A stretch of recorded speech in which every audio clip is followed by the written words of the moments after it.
Moi je suis hard rock heavy glam avec le reste.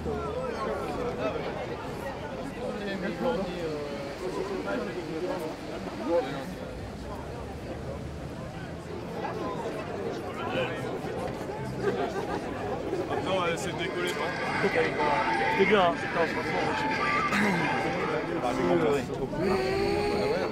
La capitale européenne de la culture, ça se limite un peu malheureusement à tout ce qui est institutionnel, c'est-à-dire l'île 3000, des gros festivals, des gros événements comme le NAME, etc., qui sont hyper encadrés et qui bénéficient d'un grand soutien de la part de la municipalité.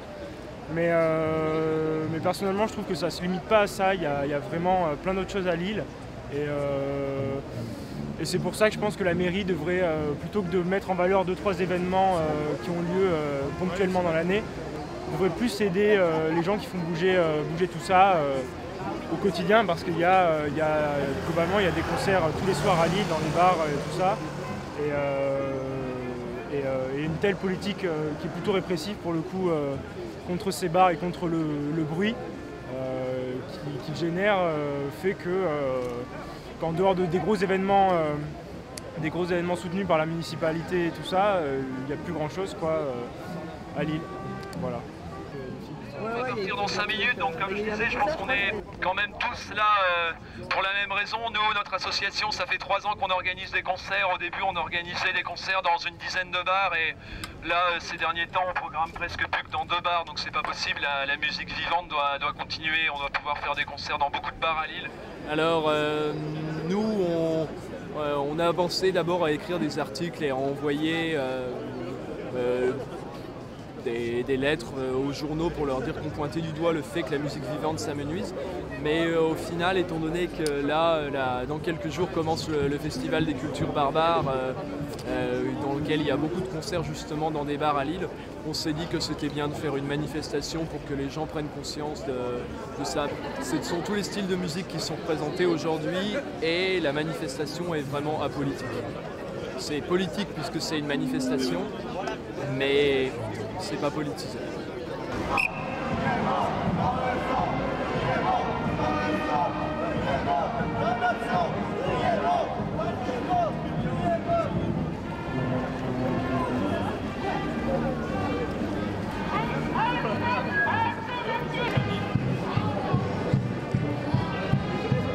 Donc vous êtes DERUBAX en un seul mot.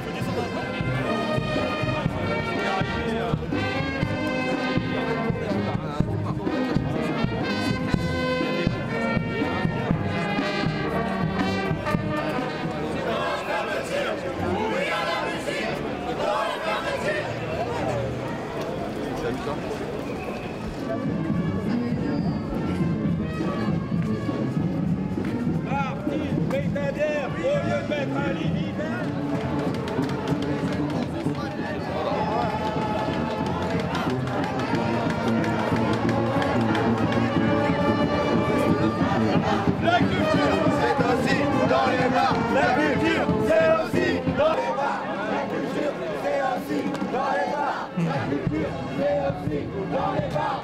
La culture, c'est aussi dans les bars. La culture, c'est aussi dans les bars. La culture, c'est aussi dans les bars.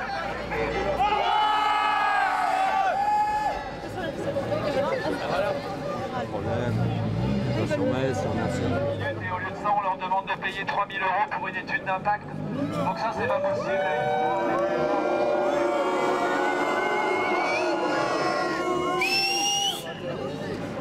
Voilà, merci à tous.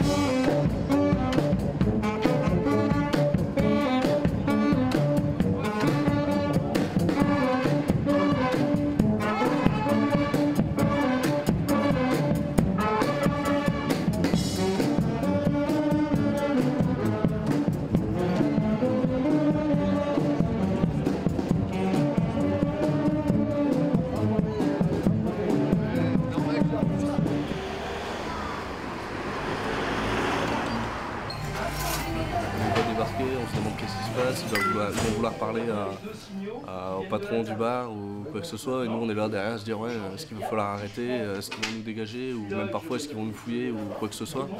Et forcément ouais, ça plombe l'ambiance, quoi. Même si parfois ils repartent sans qu'il y ait trop de conséquences immédiatement, mais ça plombe un peu la soirée, quoi. Bah, ici c'est plus proche, on est plus proche des groupes, on est plus proche des gars qui jouent, on est moins nombreux, on peut plus facilement discuter. Quand tu vas dans une grosse salle de concert, bon, tu rentres, tu payes ta place, tu te poses devant et puis tu regardes le concert. C'est un peu... bon, je dis pas que c'est pas intéressant, mais c'est quand même différent. Là, il y a quand même une certaine proximité qui est sympa et qui permet de passer une bonne soirée, en plus pour pas cher, quoi. Souvent les soirées dans les bars-concerts c'est 3-4 €, ou parfois c'est même gratuit. On ne demande pas l'assouplissement des décibels, c'est tout à fait normal que les voisins devraient avoir la liberté d'être chez eux sans bruit. Mais seulement beaucoup de bars n'ont pas d'argent pour acheter un limiteur. Moi personnellement j'ai acheté le limiteur 3500, l'installation 1000 €, une étude acoustique de 3000 €, les travaux que ça a demandé à peu près une vingtaine ou 25 000 €. En faisant les travaux moi-même, j'ai 50 clients.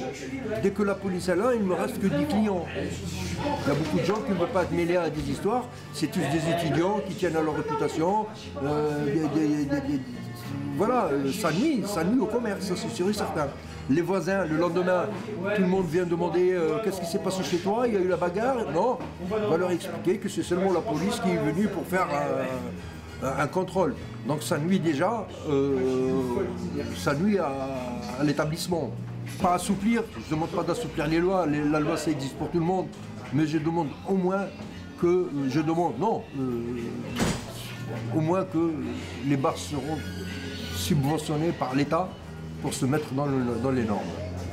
In the chaos of mental journey, I disconnect myself. Feel little drama in my soul.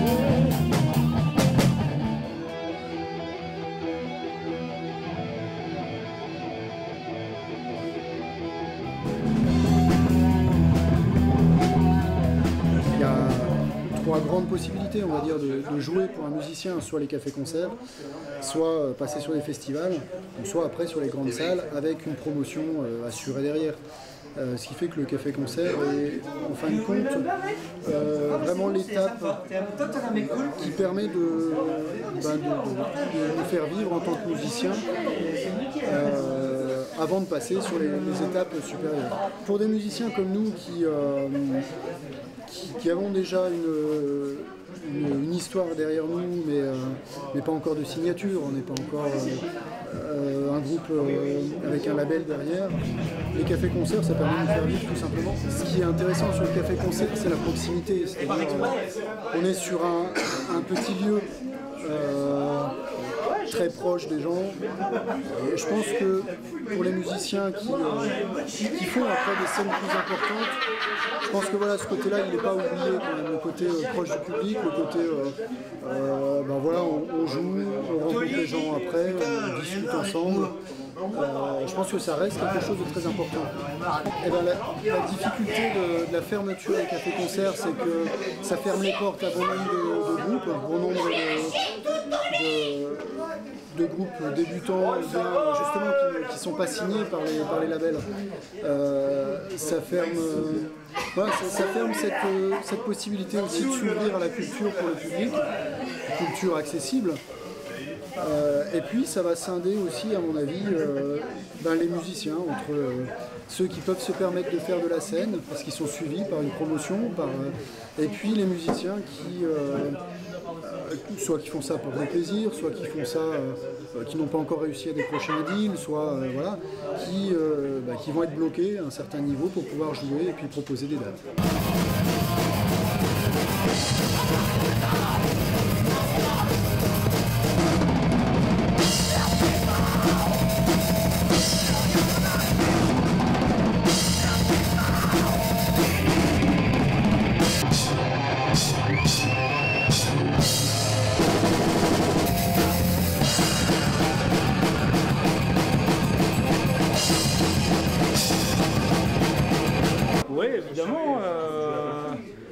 sans concerner une bonne partie des concerts qu'on donne sont dans des petits endroits comme celui-ci. Donc évidemment, moins il y a de possibilités de jouer, plus c'est compliqué, plus il y a de limitations, moins c'est facile pour des petits groupes comme nous, qui n'ont pas énormément de notoriété ou de moyens de jouer. Parce que si tu dois rentrer dans des salles plus grandes, dans des structures plus professionnelles, c'est difficile, évidemment. C'est beaucoup plus compliqué pour un groupe modeste de jouer dans une grande salle. En même temps, ça permet d'atteindre un public un peu plus large.